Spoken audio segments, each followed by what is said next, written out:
right, welcome everybody. Good to see familiar faces, some new faces as well. Welcome to this book launch of Homo Mimeticus #2.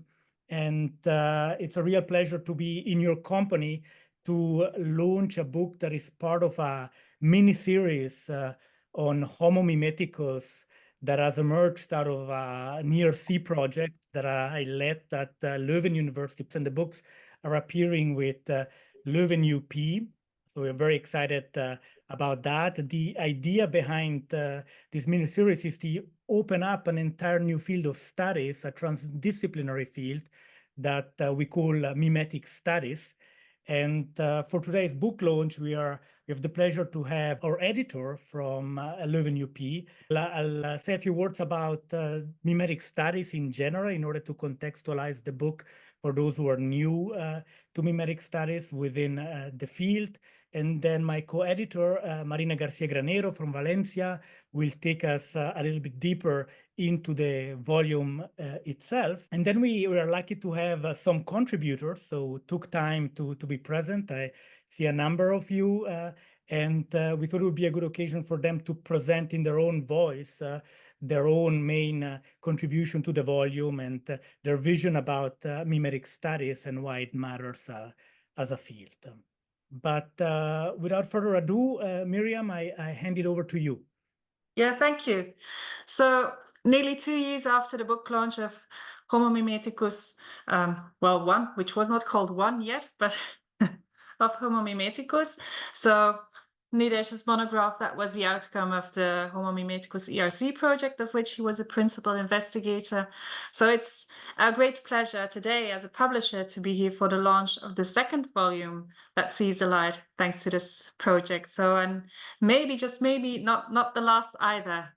So, and we feel it was a great privilege that Nidesh approached Leuven University Press for the publication of his monograph. And we find it even a greater honor that Nidesh, together with Marina, who eventually joined the editorial team, decided that Homo Mimeticus 2 would find a good haven with Leuven University Press as well. So to us, it confirms a straightforward and uncomplicated collaboration. And so for the first part, this was under the guidance of our director, Vede Delat. And I can absolutely say for myself that it has been a privilege to work as a publisher with two dedicated editors like Nidesh and Marina during the entire publication process of this volume. And the dedication that they put into the publication of this timely and transdisciplinary volume is also highly visible from the time and energy they put in the author interview that you can find on our website under the header Authors Corner. I think Marina and Nidesh absolutely set a record here among our authors through the extensiveness and commitment with which they answered our questions. So I'm sure many of the issues they will bring up here will also feature in the interview, will also feature during this book launch, but probably some will not.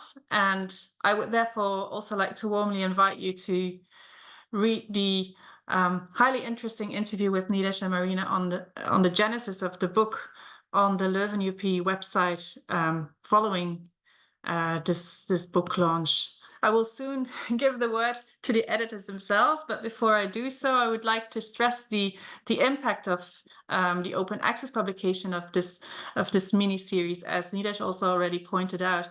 So for Homo Mimeticus 2, we do not dispose of any download data yet, but for the first volume, well, between November 22 and June 24, so that is over a period of a little over 1.5 years, Homo Mimeticus has been downloaded 6,668 times. So that's a marvelous number.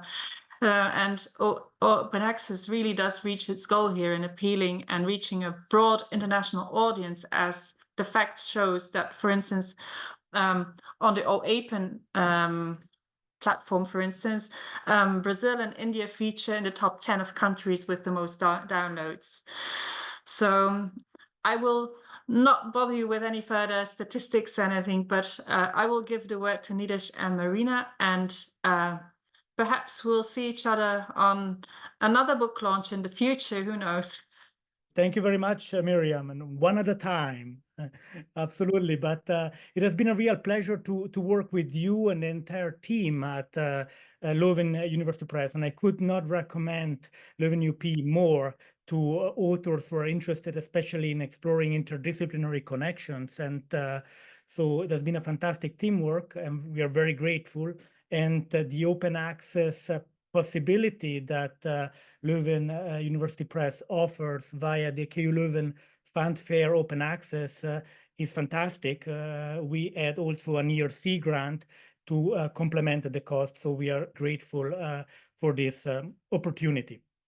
I should also say I'm grateful to my co-editor, Marina Garcia-Granero, because Marina, you had a deadline that was double, in the sense that Marina was expecting a baby at the same time as we were completing the volume, and we just managed to finish the first round of edits just a week or two before the birth of your son, Fernando. So maybe a round of applause for Marina, was putting a lot of commitment in this publication.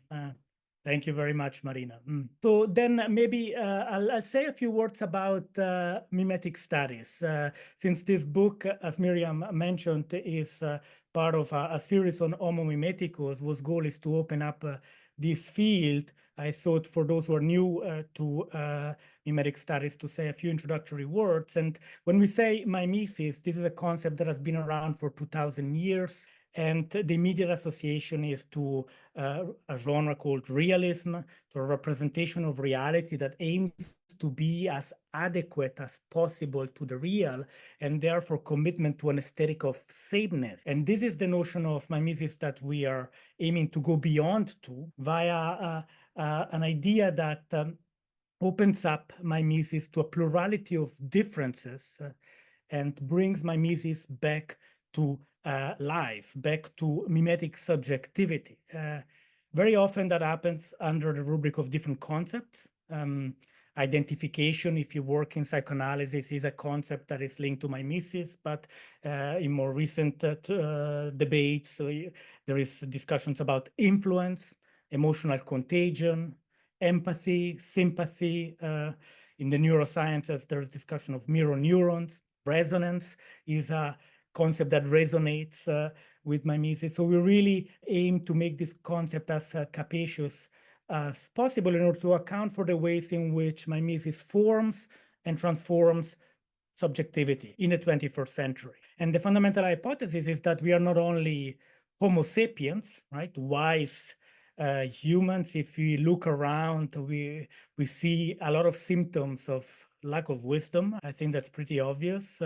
We are not only Homo faber, makers of tools, even though we are very effectively producing tools that are transforming us in ways that we don't fully understand.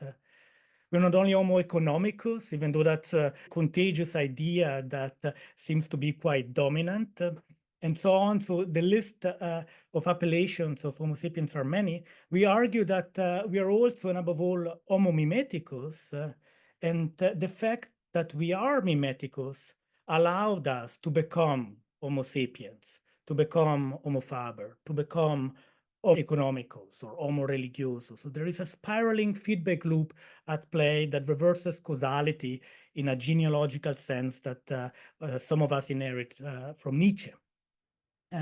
Now, this shift from realism to Homo mimeticus is what we mean with the mimetic term, but it's actually a return, which is the subtitle of the books. And there is more than one, returns to mimesis, and a return to a very ancient idea that you can trace back genealogically to figures like Plato and Aristotle, who disagreed on many things, but agreed that we are mimetic animals. And so as we aim to shift the emphasis, ERC projects often have the ambition to operate a paradigmatic shift in major concepts. We realized early on that we could not do it in isolation. I was blessed with a very strong team both in the Homo Mimeticus project and the current gender mimesis project. We see Marina, but there is also Willow Verkerk, Nika Di Cosumo, Giulia Rignano, and others who were part of this project. So it's a collective effort. And we also thought that we should join forces across disciplines in order to operate a shift of emphasis from realist to Homo Mimeticus. So maybe here I share my slides briefly. I have a couple of slides with a couple of images. It allows me to go a little bit faster. Here we see, for instance, a number of workshops that we organized during the Homo Mimeticus project across disciplines with philosophers like Jean-Luc Nancy or literary theorists like Jean-Michel Rabaté, or within the context of feminist philosophy, Adriana Cavarero and Catherine Malabou and Jane Bennett, Bill Connolly was a chapter in Homo Mimeticus 2, among many others. And we developed a number of special issues in their company that already open up the field of mimetic studies via journals like Conradiana, Countertext, Journal of Posthumanism, Critical Horizon. So mimetic studies was disseminated via these journals initially, and you can find out more via these links on the Homo Mimeticus website if you're interested. And then via a series of books, as Miriam already mentioned. I'm very grateful. Before arriving to Leuven University Press, I had the privilege of having an editor who is also a professor of literature, Bill Johnson, professor at Michigan State University, with whom I published the first outputs in mimetic studies, a little book on new fascism that sadly enough, it's on Donald Trump. It's still actual 8 years later after I wrote it. So it also shows that sometimes theories are not only abstractions, but allow us to anticipate problems that remain on the main scene for a number of years. And then a series of books on violence. And then the Homo Mimeticus 1 book that Miriam mentioned that aims to establish a new theory of mimesis.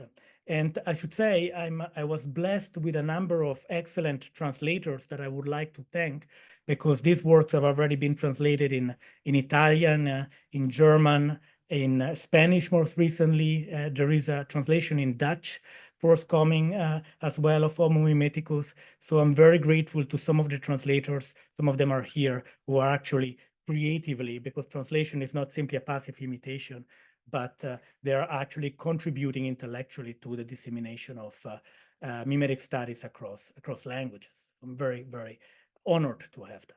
Homo Mimeticus 1 aims to develop new concepts. A new field requires new concepts, and I won't enter into the detail of concepts like mimetic pathos or mimetic pathologies. I think Marina will say a few words later on. But there is a concept that I wanted to share with you because it's central to Homo Mimeticus 2, and that is the concept of mimetic agonism. Mimetic agonism, the concept that I develop in this volume, and it's linked to the genealogical orientation of mimetic studies. That is, we don't claim to be absolutely original and to invent a new theory out of the blue. We step back to predecessors who've been thinking about mimesis, and I go back, as I mentioned, to Plato and Aristotle, but we don't simply repeat them either. So to use an ancient metaphor, we kind of push on their shoulders in order to go further. And so mimetic agonism is a kind of agonistic competition that both borrows from predecessors with gratitude in order to push our thoughts further. And I was looking for an image that captures the movement that is internal to Homo Mimeticus 2. And it's actually condensed on the epigram of the book. It's a phrase from the Odyssey. It's just a simple, very short phrase, and it's the stone went humming. You have to imagine like a sound like a resonating sound. And for those of you who were present at the Mimetic Turn conference, that was the last image, I think, the last sound that we heard two years ago. I don't expect all of you to remember the story, and I cannot recount it in a few minutes, but just very schematically, you'll remember the Odyssey, right? So, and there are students who are interested in narrative here. So Ulysses is stuck on an island, and I have to call inspiration of the muse here. It's an oral narrative. So he's stuck on an island, the island of Ogygia, with a lover, Calypso. And Calypso eventually decides to let Ulysses go, and he has to swim because there is a storm and his raft is destroyed. So he swims ashore to an unknown island and falls asleep or half naked and covering himself with leaves. In the morning, he wakes up and there is this beautiful young woman, Nausicaa, who is not afraid of him and says, well, you should talk to my father and to my mother and get some help. And so Ulysses, with the help of Athena, becomes imperceptible, invisible, and enters the city. It's the city of the Phaeacians, of mythic creatures a bit outside of time. And there he hears his story. There is a poet called Demodocus who tells the story of the horse and the fall of Troy, and Ulysses weeps. He recognizes himself in the story. And the day after, they organize games. And that's where the phrase, the stone went humming, emerges. It's the precursor of the Olympic Games, if you want. And there's competitions, and two youngsters challenge Ulysses to compete. And he says, no, I'm too tired to compete. I just want to get home. But then they offend him and say, you are no athlete. And there you have Ulysses responding to the agon. And Homer says he picked up a discus larger than all the others. And maybe I read it to you, since it's part of a prologue of the Homo Mimeticus. So Odysseus seizes what Homer describes as a massive discus heavier than that used by the others. And then, dramatizing this athletic turn, we read, he spun around, drew back his arm, and from his brawny hand he hurled. The stone went humming. So that's the phrase. And so this heavy stone has a mirroring counterpart in a heavy concept. And that's the concept of mimesis that collectively, together, the contributors to this volume picked up and we propelled it from different perspectives into the future. And so I wanted to capture that movement, how to get an image that captures the movement of a discus that is thrown. And I was looking for an image, and I shared the screen again. It was difficult to find. So if you look for images of discus throwers, they tend, first of all, to be realistic and all males. And we didn't want to imply that Homo Mimeticus is gender biased. And above all, they are all quite static, except the one in the middle that has some movement. And so I'm lucky to be married to an artist. And so I told my spouse, Michaela Lotu, look, I can't find an image.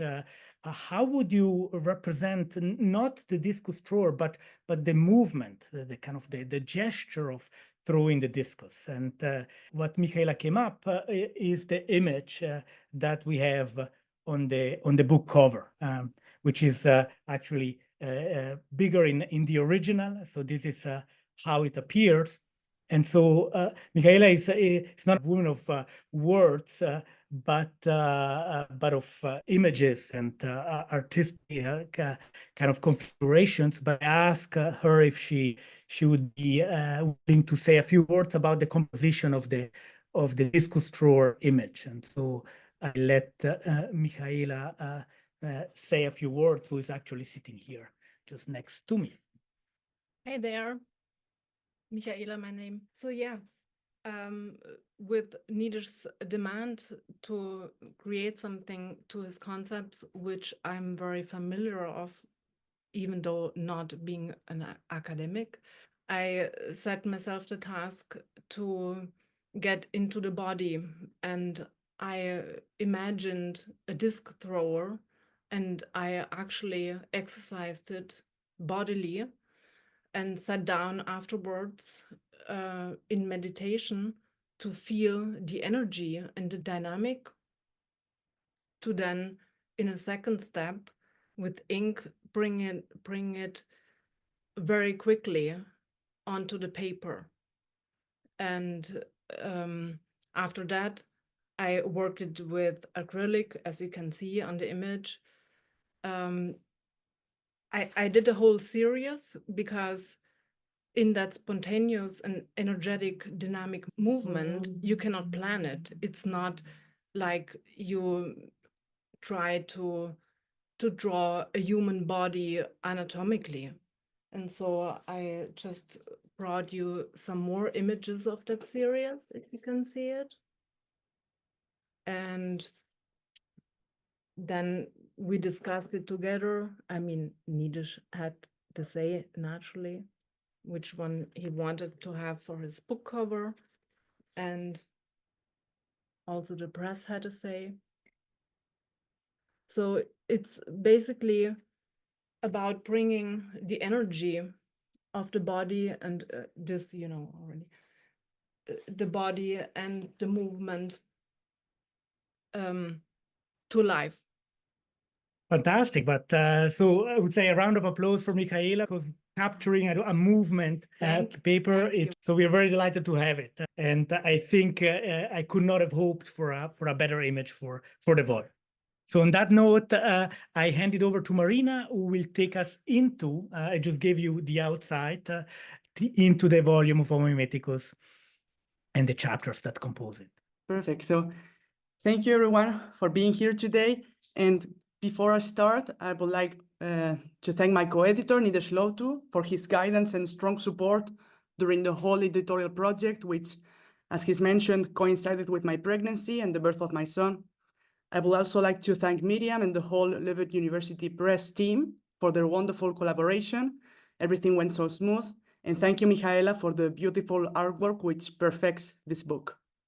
So this volume assembles only a small selection of more than 60 papers presented at an international conference titled The Mimetic Turn, which was held at KU Leuven in April 2022. The conference marked the conclusion of the Homo Mimeticus project and the beginning of mimetic studies.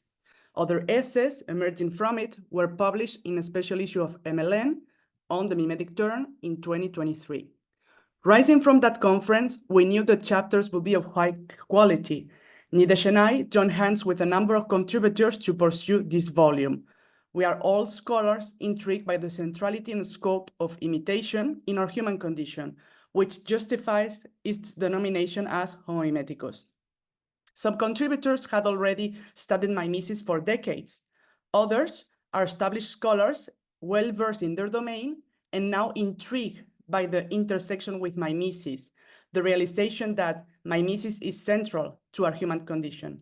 Likewise, we are incredibly fortunate to have a balanced mix of international renowned scholars and emerging voices to address mimetic phenomena, such as the hypnotic power of new media, empathy, techne, contagion, biomimicry, mirror neurons. Scholars based on the US, Brazil, Belgium, the Netherlands, Ireland, Italy, France, and Spain, for example.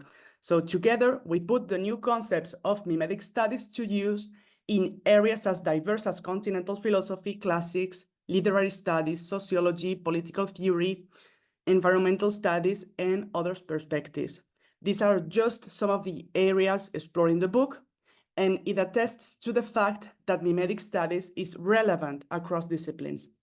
So the book reveals the plurality of sources, questions, and perspectives inherent in mimetic studies, and it was precisely this plurality that inspired the subtitle of the book, Returns to Mimesis. There is not one single return, as Nidesh has already mentioned. There is a plurality of them, an abundance of sources coming together. We do not aim to map the entirety of the field. Instead, we open transdisciplinary paths for new mimetic studies to come. We strive to launch mimetic studies collectively. As Nidesh just explained, The general goal of mimetic studies is to develop a new theory of imitation. Mimetic studies draws on previous theories of imitation and develops new concepts to promote an inclusive, transdisciplinary, and collaborative research field, as attested by the diverse contributions to this volume, coming from philosophy, aesthetics, anthropology, psychology, media studies, and so forth. I personally believe that mimetic studies is important because there is a lot of power in the awareness that mimesis can shape people into ethical citizens or uncritical masses. The contributions to the volume sketch a diagnostic of good and ill forms of mimesis, which is a crucial difference with respect to mimetic theory. We prefer to speak of mimetic studies to indicate the plurality of approaches and also to stress this ambivalence in mimesis. Suffice it to recall that René Girard rightly stresses the anthropological foundations of mimesis. Still, he tended to root mimesis in triangles of desire and rivalry that often lead to violence and scapegoating. On the other hand, following Plato, Aristotle, Nietzsche, Irigaray, and others, mimetic studies proposes the concept of a mimetic pathos, or affect, that goes beyond good and evil in the sense that it can operate for good and ill. It generates both pathologies and what we call patho-logies, diagnostic discourses on mimetic pathos, critical logos on pathos. Hence, we suggest incorporating mimetic desire in the more generalized concept of mimetic pathos and the pathologies, patho-logies it entails. So it is not a question of rejecting imitations, for example, but reorienting them towards sympathy or exemplarity, for example, because liberation from mimesis is impossible as it is part of a human condition. It is instead a question of liberating ourselves from their ill forms, and such liberation will inevitably work within mimesis. We have the power to reflect and decide how to use imitation, how to channel our mimetic pathos, when to resist mimesis, when to foster it. Hence the need to promote new mimetic studies to better understand the influences that are currently shaping us for good and ill. Before handing over to contributors, I'm going to say a few words about the general idea behind the book and how we structured it. So given the genealogical orientation, we follow a trajectory that draws selectively from antiquity, part 1, to modernity, part 2, into the present, part 3. We stress genealogical continuities in traditions of mimesis that are not usually represented, but do deserve attention. So part 1 reframes classical figures in mimetic studies, such as Aristotle and especially Plato, and the genealogical reasons to return to them. Prominent and emerging classicists, philosophers, theorists joined forces to display that the Greek origins of mimesis still help us understand our present. For instance, the relevance of Plato to understand social media in Mikkel's Borch-Jacobsen's contribution. So together, the chapters demonstrate that the Greek philosophical origins of mimetic studies do not merely serve as subjects of antiquarian interest. They actually open up philosophical genealogies on concepts like techne, contagion, catharsis, pathos, still relevant today. Then part 2 furthers the theoretical returns to Homo Mimeticus. And it does so by focusing on precursors of mimetic studies in modern and contemporary philosophy. In particular, these chapters deepen our understanding of mimetic pathos and the multiple pathologies of mimesis internal to contemporary issues. For example, Nietzsche's nihilism, Girard's violence, mimicry by thinkers like Bataille, Deleuze and Guattari, hypnosis, Lacula, Barthes, and Irigaray theatricality. And then part 3, new mimetic studies from aesthetics to biomimicry, provides present and future-oriented lines of inquiry on topics like empathy, pedagogy, multiple personality, and biomimicry, which is how humans can learn from imitating nature in the Anthropocene. And we are also honored to have a contribution by William Connolly, political theorist, who calls for a radical reassessment of our experience of time via planetary mimesis in the Anthropocene. So these chapters in the chapters in part 3 also reconnect with the original etymological understanding of aesthetics, the science of sensation and feeling. Together, they engage with the affective, bodily, technological, and immanent powers of art to break the world of representation, to expand mimesis beyond representation. And finally, acting as a coda to the volume in Beyond Brain and Body, Vittorio Calese and Nidesh Lotu show that the mimetic turn finds a timely empirical supplement in contemporary neuroscience, especially the discovery of mirror neurons by Galese's team in Parma. So Galese's research provides evidence to support the mimetic hypothesis that we are embodied, social, and relational creatures whose behavior is shaped by mimesis, for good and ill. And in their dialogue, they tackle multiple social and technological challenges, transecting new mimetic studies, such as hypermimesis in the digital age. Overall, the essays range from Plato and Homer to Machiavelli and Nietzsche, Girard and Irigaray to Lacoulabach, Pessoa, de Carangal, reaching into the present with topics like empathy, contagion, mirror neurons, as I've already mentioned. So readers can navigate different periods, disciplines, and topics depending on their interest. And now we give the floor to the contributors who will share with us their specific interest in mimetic studies, their chapter's main contribution to the mimetic turn, and also possible future directions to further mimetic studies. Round of applause for Marina as well, because it is not easy when one deals with the diversity and pluralism of the returns of mimesis to sum it up. Thank you very much, Marina. Carlos, the screen is yours. Okay, so at first I'd like to thank you, Borch, and I will make like a really fast introduction because at the moment there is a construction here. So my chapter is about coercion and mimesis. So I'm talking about the use that Plato, I'm a Plato researcher, so I'm using how Plato could use mimesis, but with a positive side. I'm trying to connect to mimetic studies by the patho-dacho lógico. So I'm trying to see how mimesis could be behind imitation. And I'm using a vocabulary like impersonation, dramatic impersonation, reenactment, because I'm focusing in two different discussions that there is in Plato. One is about the second nature, how you can use mimesis to change the nature of someone. And the other discussion is about the strive of perfection, how you can use mimesis to go further of your ethical behavior.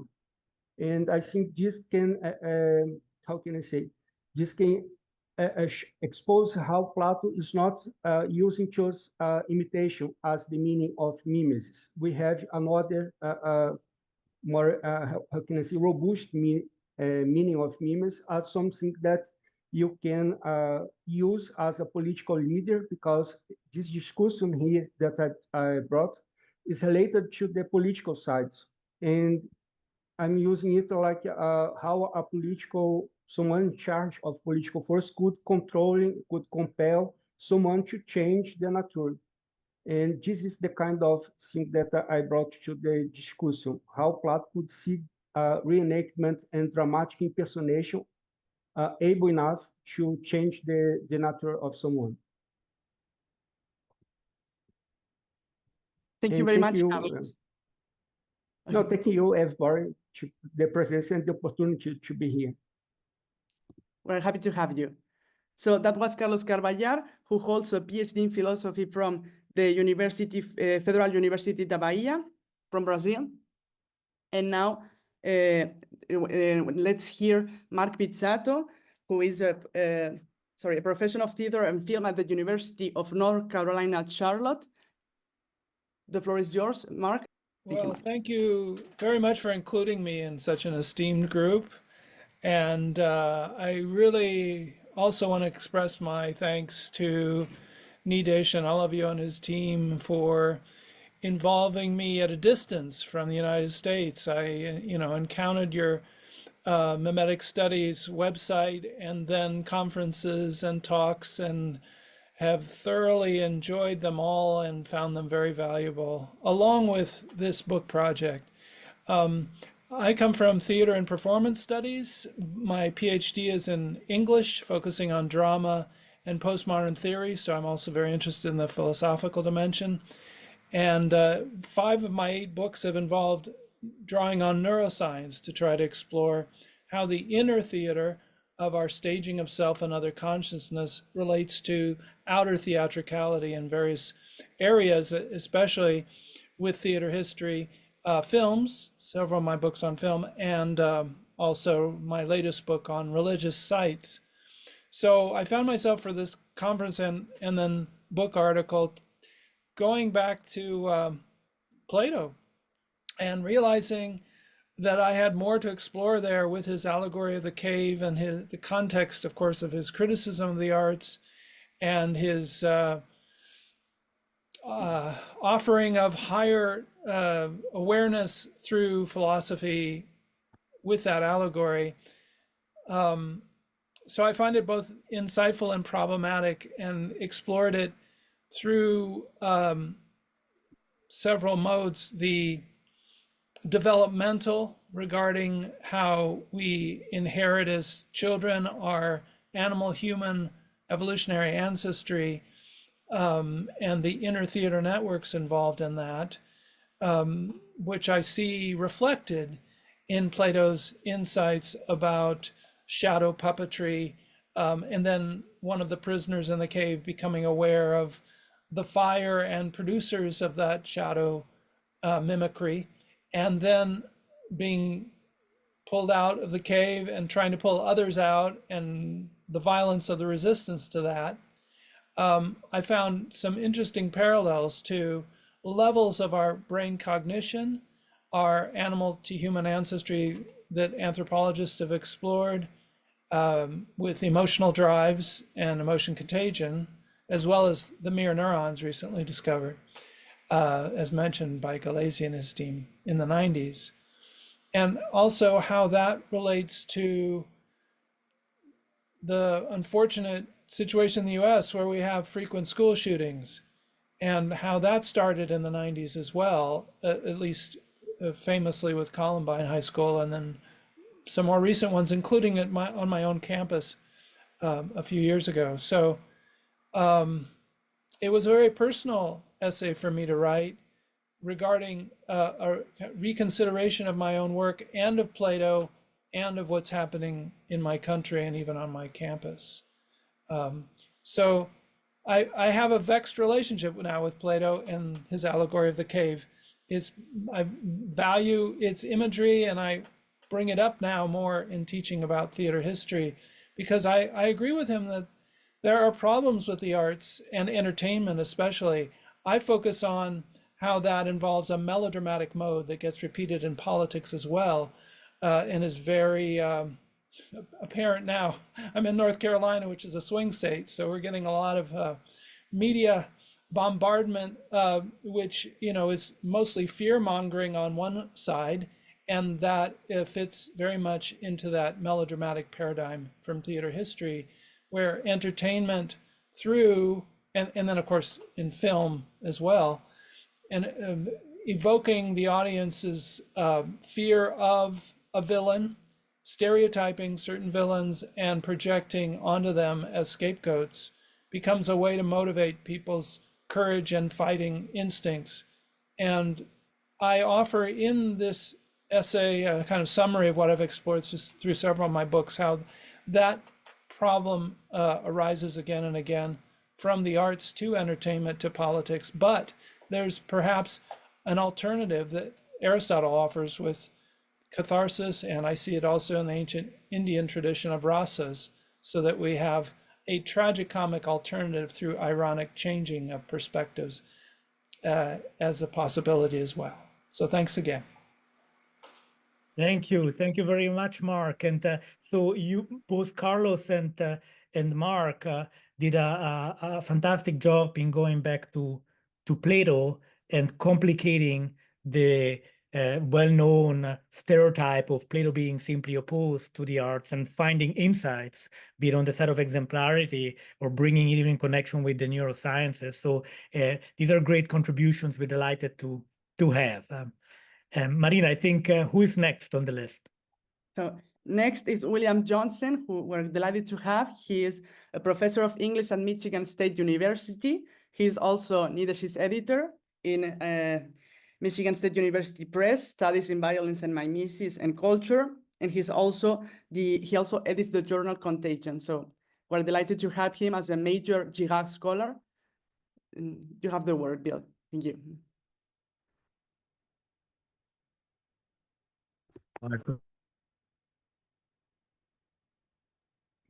Good. Okay. There's a lot of intellectual firepower here to share time with. So I'm going to read to go faster. Okay. So very quickly, always been interested in Girard because he helps me read the great writers with greater sympathy and understanding. What I tried to get through in my essay for the volume was to make plain as possible, plain as dirt, I would say, Girard's clinical but not therapeutic model for essential violence, sacred violence, as a non-deterministic mechanism to say very quick, as we say in my country, don't get me angry.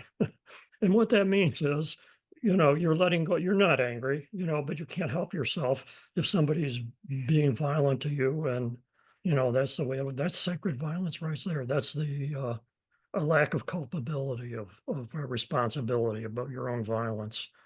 So the next thing very simply to do is to, I will read you from the first, about what we're doing now. I'll read you for the first paragraph of something I got to finish in a month.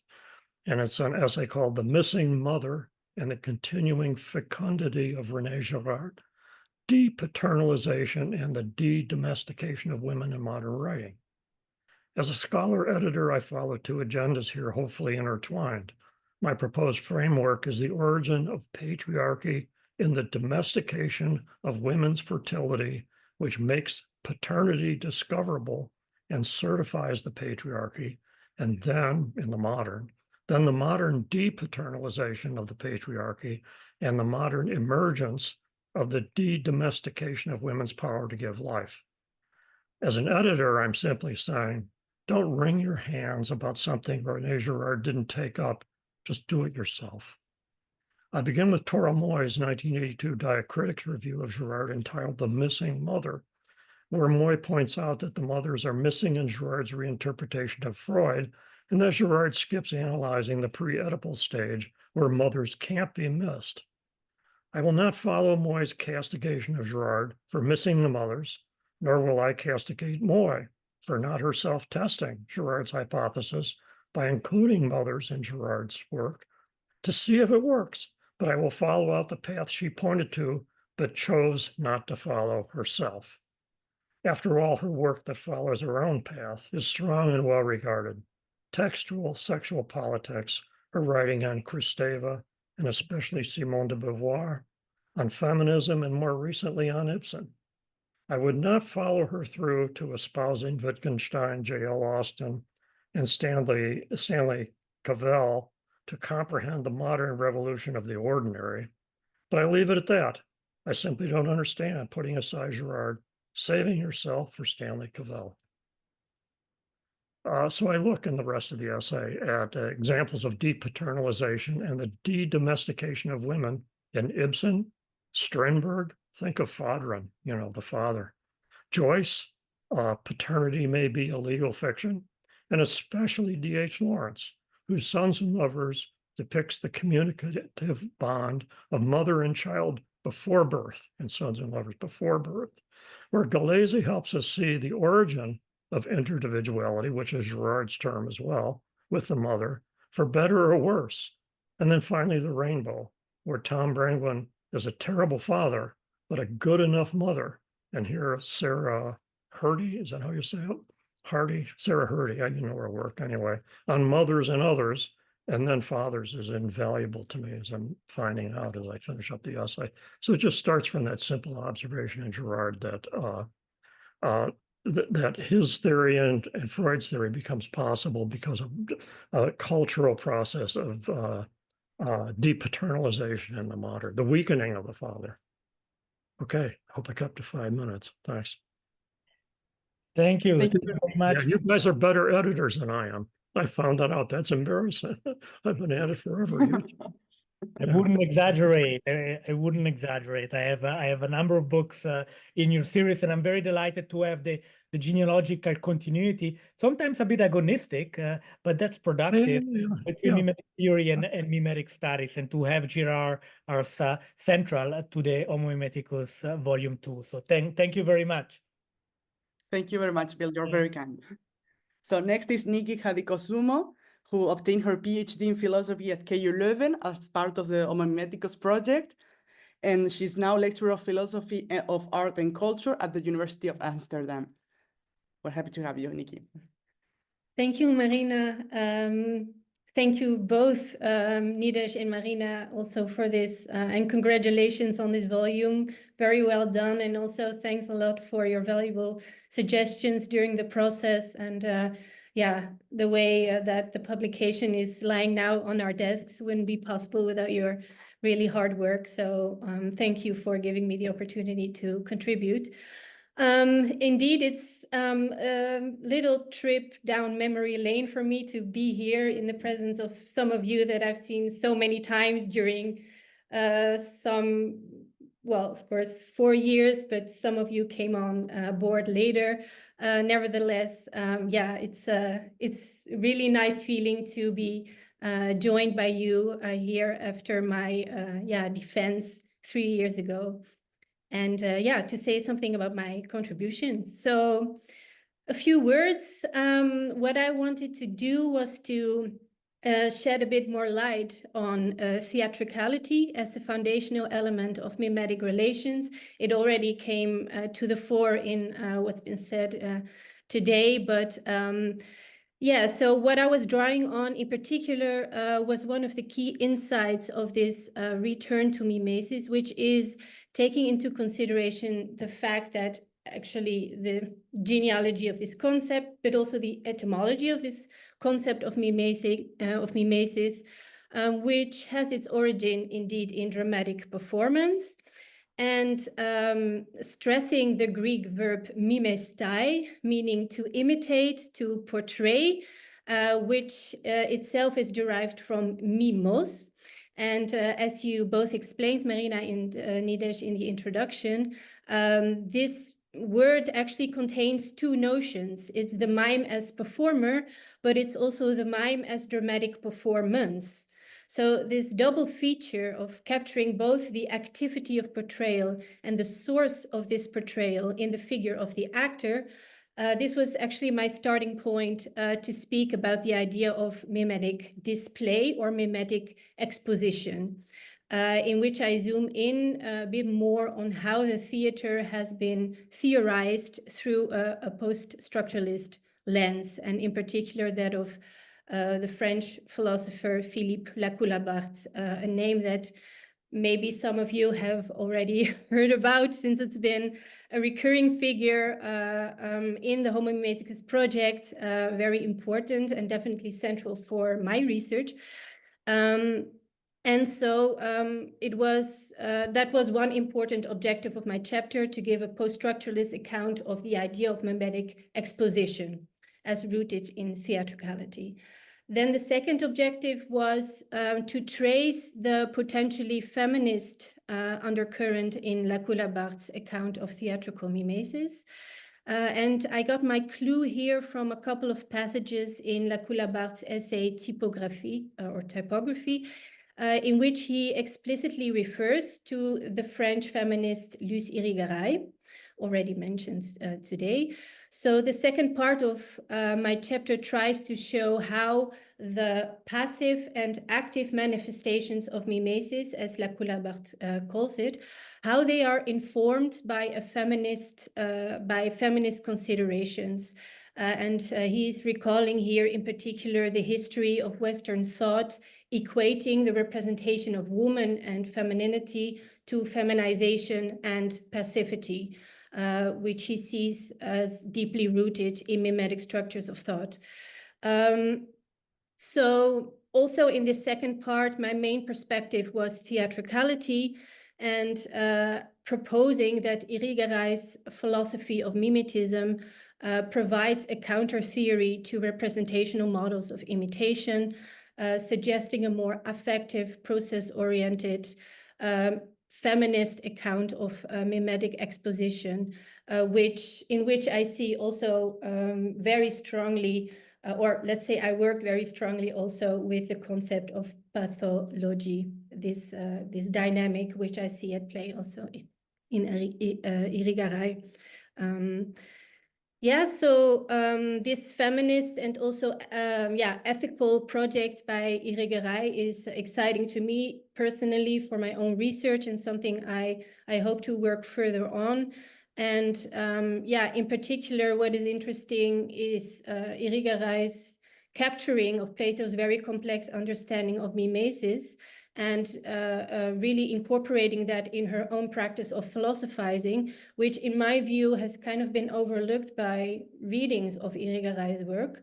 So it's interesting maybe to continue this strand of affective mimesis in Irigaray, to see how it can be brought into dialogue with her more recent work, which is more moving towards natural philosophy, actually.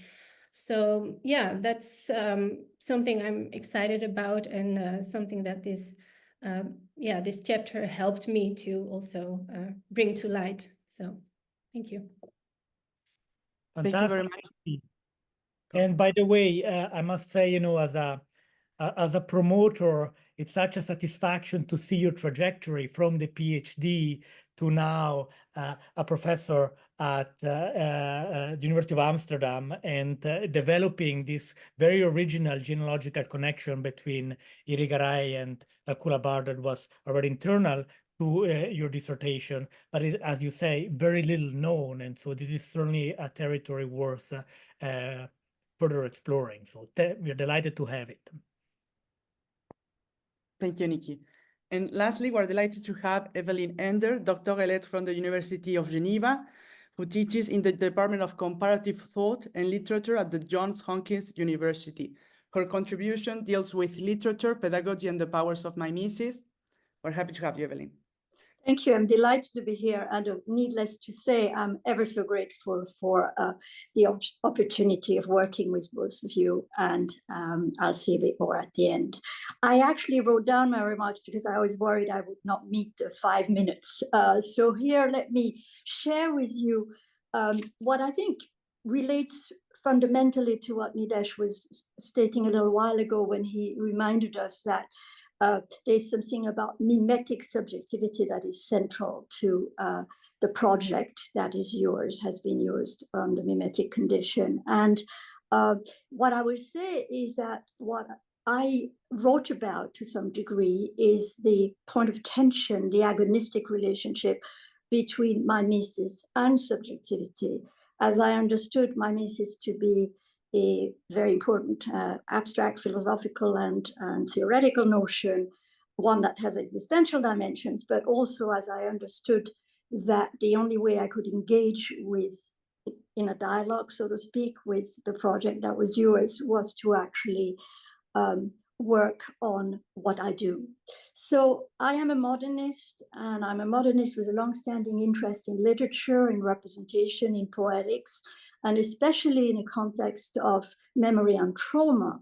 And my research has long been interdisciplinary. I'm housed in a department of comparative thought, and I emphasize thought and literature because actually I think a lot of thinking had to go into this piece more. I don't think I will have written a piece that has been as hard as this one to write, but I also benefited tremendously from the handholding of very good editorial help, Nidesh's in particular. But I thought about the necessity of thinking this through, while at the same time, as Marina, you reminded us of, there is an element of affect and pathos that is central to the project and is central to my research. And, you know, I was looking at the very interesting remarks you were making at the beginning of the blog And also heard just now about this interest that you both have in engaging in a kind of agonistic relationship, as beautifully illustrated by Miki's cover for the second book. I think, that what I faced in my work was, in fact, the contradictions and the tensions between a theory of imitation that is partly the art of copying reality. I was studying a book that I chose for its realism. And at the same time, I understood that there was a psychical and psychological and pathological, but in the pathological sense of the word, project that had to do with the management of affects and desires. And the two clashed in my work, but had to come together. So my piece responds to this tension by engaging with the question of reading, that's central, and reading along a pathway that is pragmatic and philosophical at the same time. It seems to me that the sharing of narratives, a certain mythoi, I should say, is foundational. And as I'm an educator, I chose to write about a teaching experience. And I did so as a pedagogue, but also as a scholar with a very long-standing interest in phenomenologies of reading. I did a lot of research in that domain, and I'm confronted pragmatically all the time with how do you create a space where perceptions and affective engagement creates a good reading experience. So the centerpiece for my work is a book. It's called Réparer les vivants, Mend the Living, and it is by a contemporary author, Mélisse de Kerangal, and the book depicts a tragedy. I demonstrate how a literary application of mimesis can counter what I called an imminent experiential pathos that is related in this instance to death. And here is the mythos of the story I study. Owing to an accident, as the story starts, the living body of a young patient, Simon, who is 18 years old, is lying in repose. His brain, or should I say the body's brain, is so seriously comatose, it's in coma dépassé, that it invites an organ transplant, not only of the heart, but of other organs. And Marina, you were talking about ethics. This is the ethical pull in my piece. The undergraduates that I school are of the age of the book's hero. Most of them aspire to become doctors. My case study focuses on a resistance to reading, that is, a resistance to the reality factor summoned up by words on the page. With students unable or unprepared to face the meaning of death, and yet a commitment to responding to what the book showed through its author's masterful uncanny capacity for poiesis, how could I dispense the right amount of insights to educate them? That was my problem and challenge. But this is actually merely scratching the surface of what I found myself engaged in. So the first thing to say is that Michael Borch-Jacobsen and Hillis Miller gave me an indispensable theoretical armature for my piece. So I had a theory that was clear that I owed partly to them, and I owed partly to participating in the conference, and also beyond that to further readings. But in fact, what I didn't have was a way of engaging more deeply, personally, subjectively, with the subject that I was writing about. And there, my deepest intellectual debt goes to Shoshana Feldman, whose rich and relentlessly pedagogical teachings on trauma have actually guided me throughout this project. I need to say that it is stated in a footnote, but if this hadn't been a volume, I would have written a dedication for her influence on my work. Now, Shoshana Feldman showed me the path, gave me the conceptual tools for a witnessing. And the witnessing is that of a child's passing, la mort d'un enfant. She calls it a scandal, the stumbling block. And here I had to confront, as did my students, the unthinkable. And of course, living in a world that is saturated with violence and cruelty, I feel that, tragically, problematically, uncannily, what I learned about writing this piece is resonant with what is happening right now in the bigger world. So if I ask myself, to what degree what I have done relates to a future, I could probably say that, but I don't want to say that only.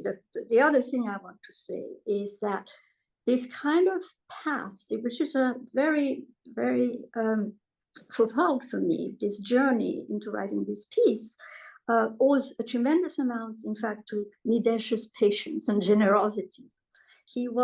We entered into a dialogue where he taught me a tremendous amount, and at the same time, helped me see a past that would be coherent and at the same time in tune, in sync with a reflection that had this very important dimension of affect.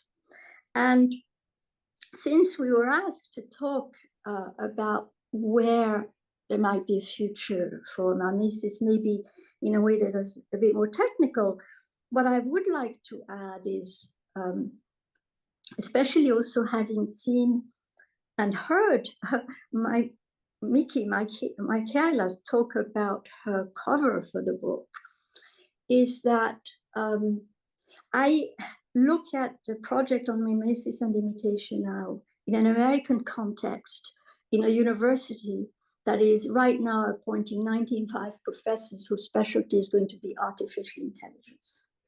I look at students who find it increasingly hard to actually relate to words on a page. And I have a project that I'm finishing that is on creativity in the humanities that is connected to handwriting. Its central premise, to some degree, is that the gesture of handwriting is unique.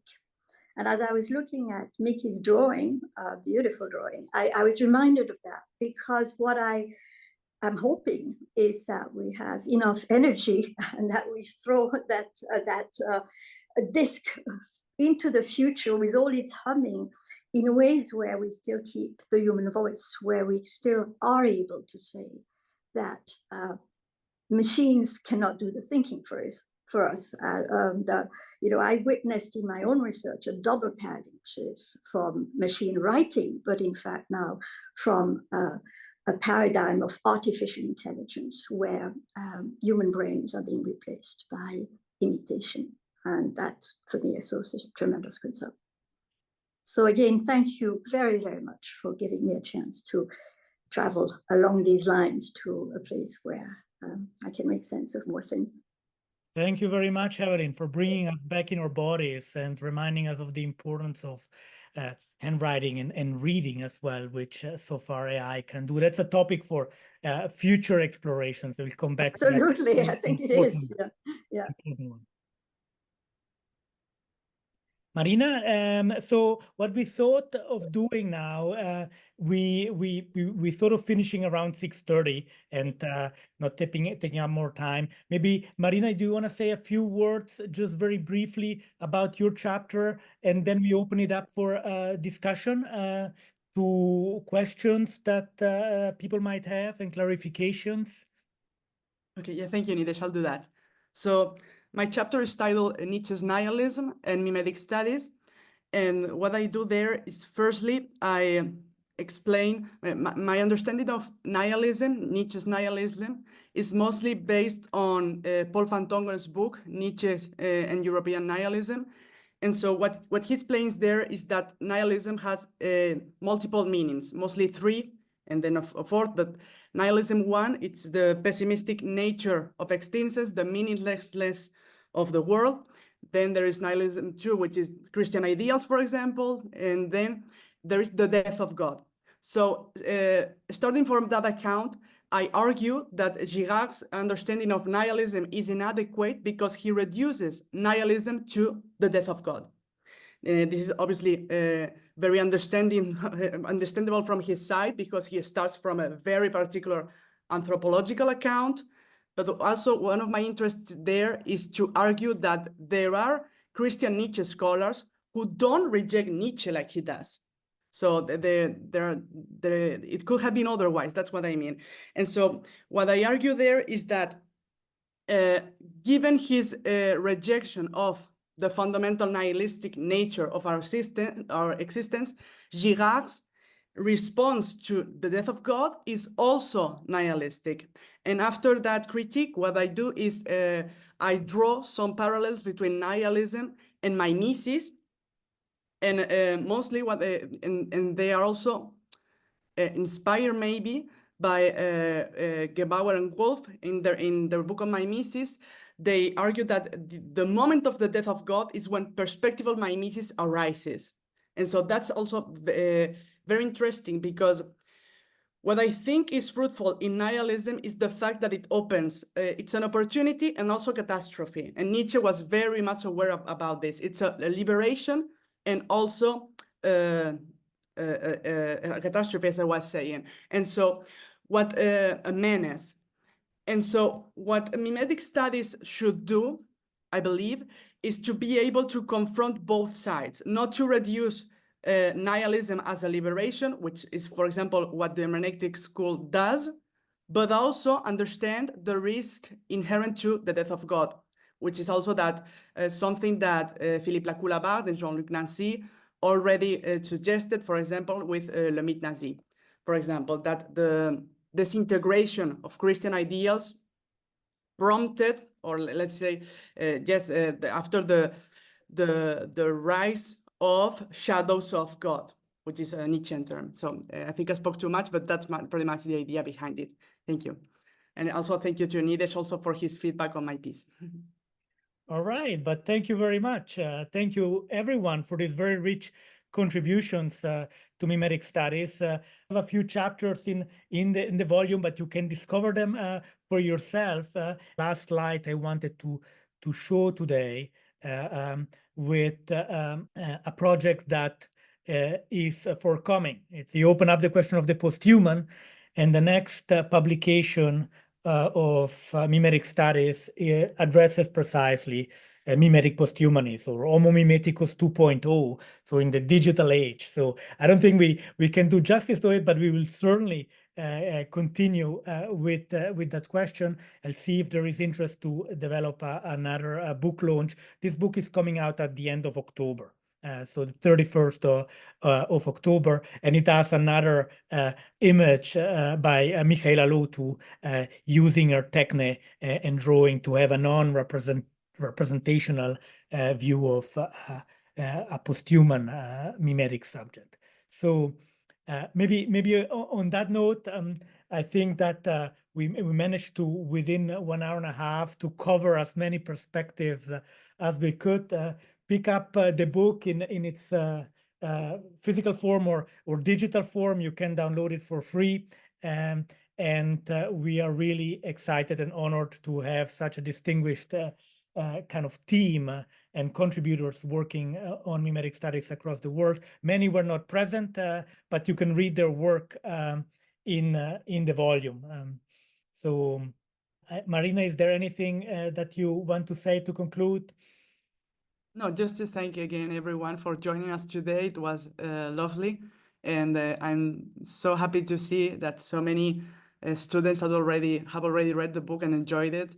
I'm so glad to hear your words of appreciation. Thank you.